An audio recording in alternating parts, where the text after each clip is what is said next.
Hello and welcome to Dish Shelved with Adam White. Today I'm going to talk to you about a publisher.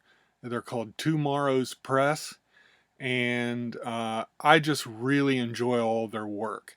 They do books and magazines that all deals with the history of comics and comic creators. They put all their stuff, a lot of the stuff comes out physically, but you can also buy it digitally for cheaper, and so you can do it in whatever format you prefer. You can read it on your iPad, on your computer, or you can get the physical copy. They do sell out on a lot of their stuff, and then so it's only available in digital after so long because they don't usually do another print run of it. But they do a lot of really great stuff. So I'm just going to showcase some of the stuff I've got in physical form from them over the years. I've been collecting their stuff since the early 2000s when I found out about them, and I just really enjoy their work. Twomorrows Press. They put out their main magazine. It's called Alter Ego. This is an older issue. It's got a lot about Nick Cardy in it, who was an excellent artist from the Silver Age of comics. As you can see, did a lot of DC stuff. He did the new Teen Titans when they came out, and he did a lot of Aquaman and I think some Batgirl. But Nick Cardy's a really great artist who really deserves some recognition. I don't hear his name nearly enough of uh, artists from history, but you can see over here all the different people they've got talking about in this issue. Another issue that has stuff about Nick Cardy, as you can see right here. I've actually got his autograph back in 2006. I got this issue at a convention at Charlotte at Heroes Con, and it was shortly before he died. And I didn't have enough money to afford. I used all my money going there, and didn't have enough money to buy one of his sketches, which I wish I could have because his sketches were excellent. But I did get his autograph, so I'm glad for that because you know how I like autographs if you've watched my show before. Anyway, they've got another one called Back Issue. This one had a lot about Werewolf by Night and a lot of the horror titles from Marvel and DC. Excuse me. This the Alter Ego just kind of deals with everything comics history. This deals specifically with certain issues or certain runs of comics, and focuses more on those. Uh, Also, there's this one focused on Tigra. I actually read a collection about Tigra, who was originally the cat for Marvel Comics, and it was actually a really good comic book. I really enjoyed it. But this focuses on female heroes, and the issues that highlight them. Another magazine they have is Comic Book Creator. This is one of their newer ones. This one's excellent. It has interviews with Bob Burden and Mike Allred. Bob Burden does the Flaming Carrot, which I'm going to have to do a video on at some point in one of these days. It's really hard to get the issues or the very few collections that were put out, which didn't really cover a lot of stuff. There hasn't been much collected, but the Flaming Carrot is just absolutely hysterical. And I love the Flaming Carrot. So this has a really great interview with Bob Burden and Mike Allred, of course, who did Madman and has done a lot of Marvel and DC work too. Uh, he's just an excellent creator. His art really stands out. Probably one of my favorite artists. But this comic book creator focuses, as you can imagine, on the creators. Here's another issue of Back Issue. This one deals with Green Lantern and the Hulk and other things with green in it. They do themed issues of Back Issue, but this one's got some great articles about them in it.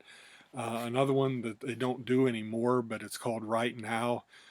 This one had Tom DeFalco and Ron Frenz talking about making Spider-Girl, which was a really great comic in the late.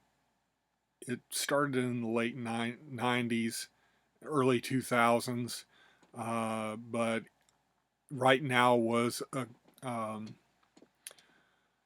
a magazine focusing on the writers of comics, and it's got a really good interviews with them. So any back issues of that you can get digitally. Uh, Really great stuff on the writers. Now we get into some of the books. This is The Art of George Tuska, a great artist who did a lot of stuff like Power Man and The Avengers. He did a little bit of X-Men. And he did all sorts of other comics. I mean, he did lots of genre comics. Uh, just a really good artist.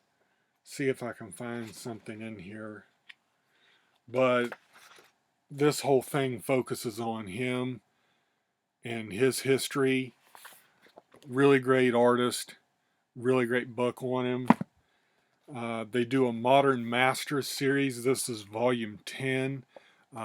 It's about different artists. This one's Kevin McGuire, who did, as you can see from the cover, the Bwahaha era of the Justice League, which is probably my favorite Justice League of all time.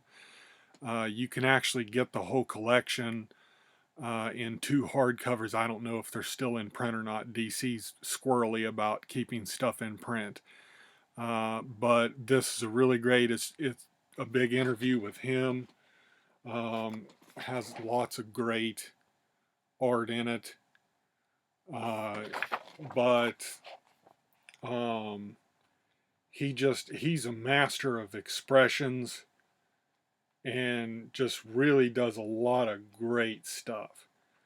But it's largely an interview with him and just about his process as an artist.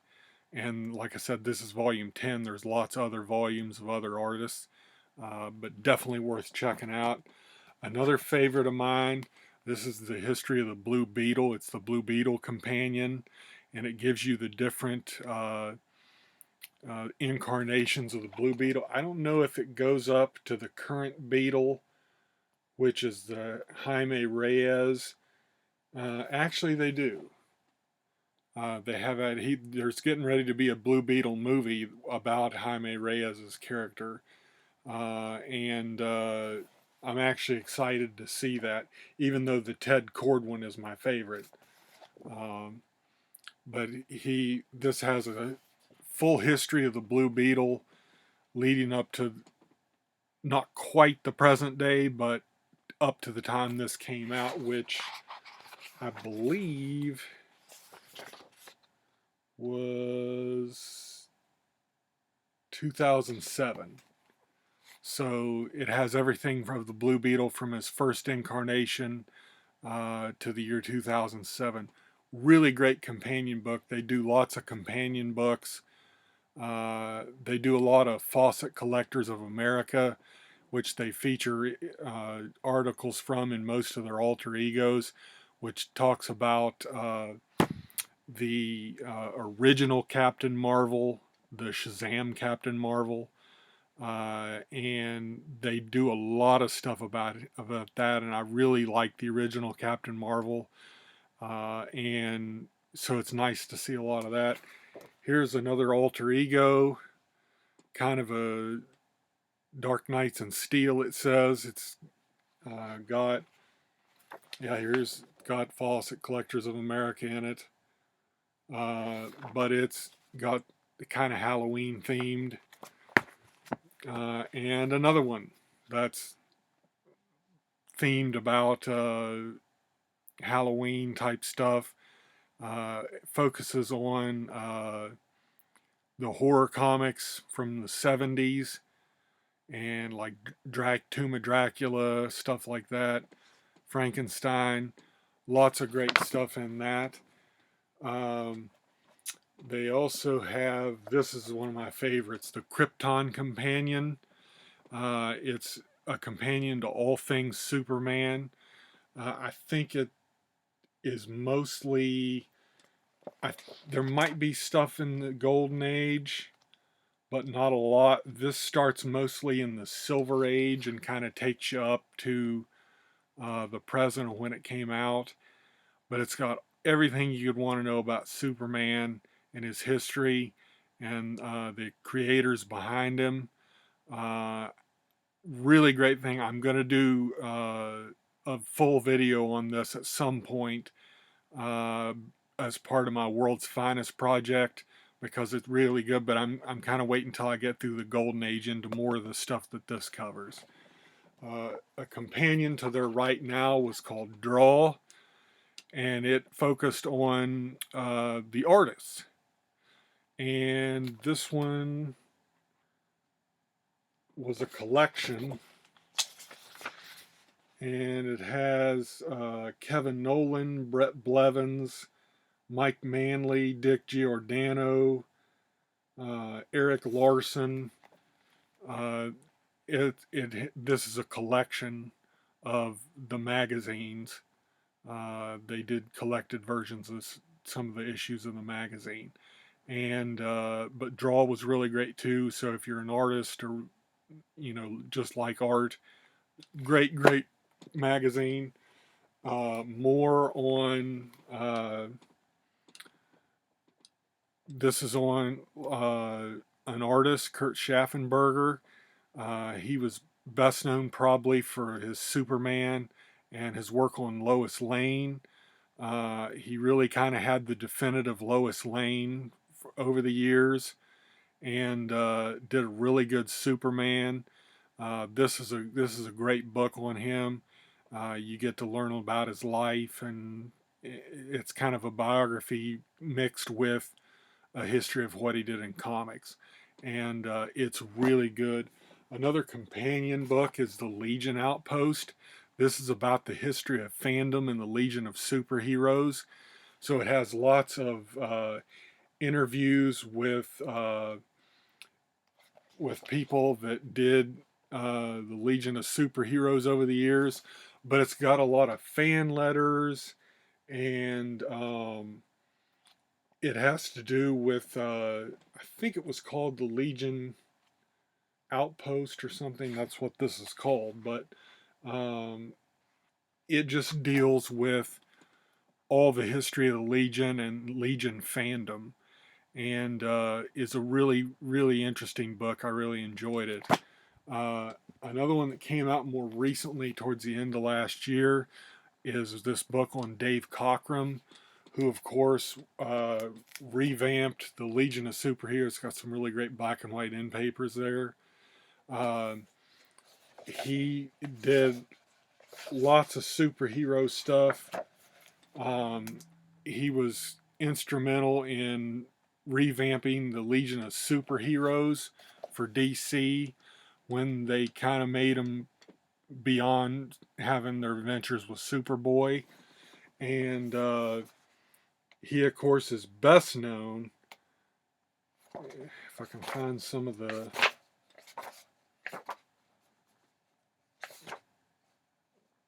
Well, there's some of it, but he was best known as revamping the X-Men with Chris Claremont. This was before most people think of John Byrne, but it was actually Dave Cockrum who started the new X-Men with Storm and Colossus and Nightcrawler and all that. He created all those characters' looks uh, with along with Chris Claremont.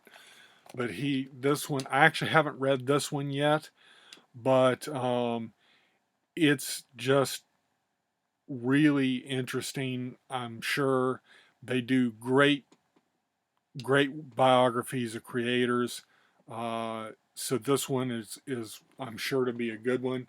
And since they made a Superman companion, a Krypton companion, they also made the Batcave companion, and this deals with the history of Batman in comics and possibly with other medium, but um, I haven't read it yet, but I'm going to probably do it as part of my World's Finest project again at some point in the future, because I'd say this starts, it doesn't have a whole lot of Golden Age stuff, but it deals more with the Silver Age on, kind of like the Superman companion did.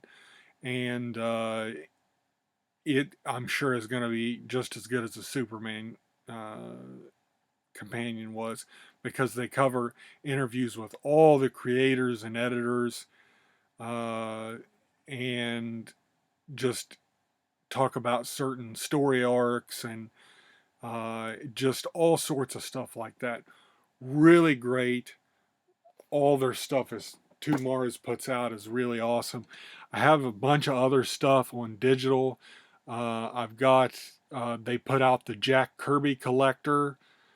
Most of those I've got on digital, but it each issue focuses on a new thing they'll do. I've got one on the Silver Surfer, and of course the Fantastic Four they always talk about, and his new gods for DC, and the Demon, and just lots of stuff like that. But the Jack Kirby collector is really great. If you're interested in Jack Kirby at all, you can pick up any issue and you'll find something really good in it that's enjoyable to read about. And I also have some other uh, books on artists.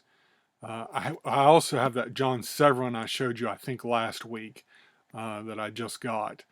And that was another one on artists. And then also I've got one on Marie Severin, Herb Trimpe, uh, Don Heck, Dick Giordano, uh, just lots of stuff. I've got some alter egos that talk about Steve Ditko. But I've got a whole ton of stuff that I've got digitally. And if you order it in print, you also get a free digital copy too. But if you just want the digital, you can buy it at a discount. But so it's Twomorrows Press. I highly advise you, if you're interested in comics at all, to look them up. Uh, that's just a sampling of what I've got of theirs, to give you an idea. But they have a lot of really great, lot of fun stuff. Roy Thomas is one of the head people there. You'll remember him from Marvel in the 70s, Conan, and Avengers, and all sorts of superhero comics.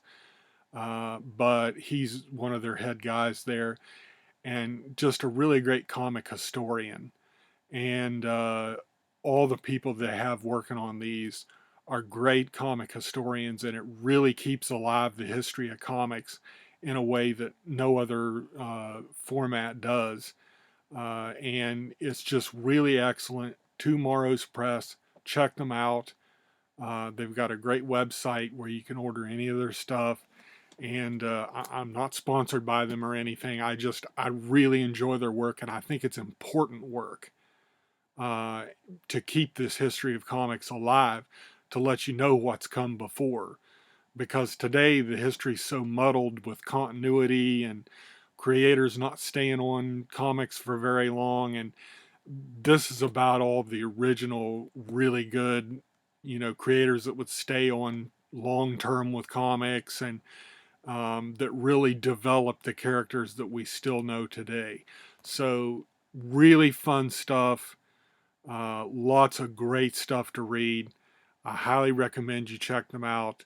I've gone on for long enough about them, but uh, really check out Twomorrows Press. You'll be glad you did if you're a comic fan, and you'll find something that you'll like.